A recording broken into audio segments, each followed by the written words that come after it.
अच्छा जी, इन जुमलों को हमने ट्रांसलेट करना है इंग्लिश में, ठीक है। सबसे पहला जुमला, अली के पास एक किताब है। अब जब भी इस तरह का आना ना के पास, तो उसमें हैज इस्तेमाल होना है या फिर इन दोनों में से एक होना है। लेकिन शुरू में अगर अली जो है ये सिंगुलर है या वाहिद है, तो इसके बाद हमेशा क्या लगना है, जब शुरू में अकेले बंदे का जिक्र हो तो फिर क्या होना है, हैज इस्तेमाल होना है। शाबाश। Ali has a book.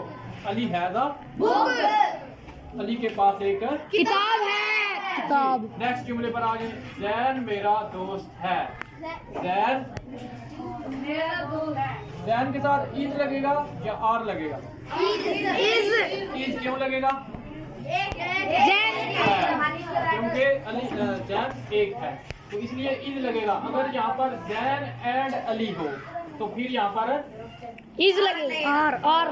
Are लगेगा, क्योंकि दो हो गए।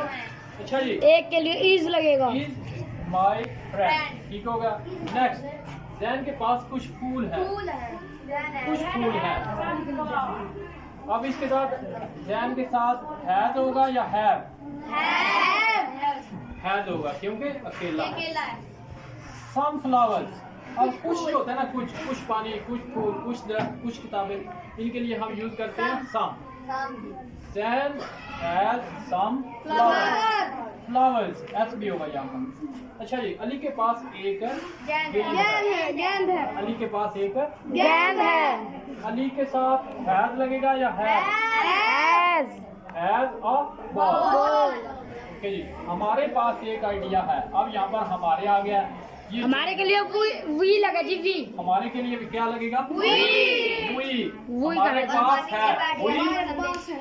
वी के साथ हैज होगा या वी के साथ हैज होगा या हैव, क्योंकि वी ज्यादा है। हैव होगा। आइडिया, हमारे पास एक आइडिया है या फिर प्लान है। आगे, जैन और अली दोस्त है। Jain and Ali are friends. Are क्यों लगा यहाँ पर?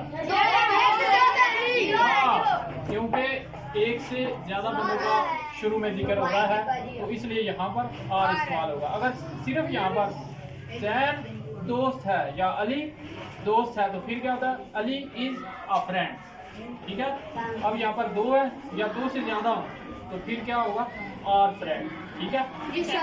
अब ये आप रीड कर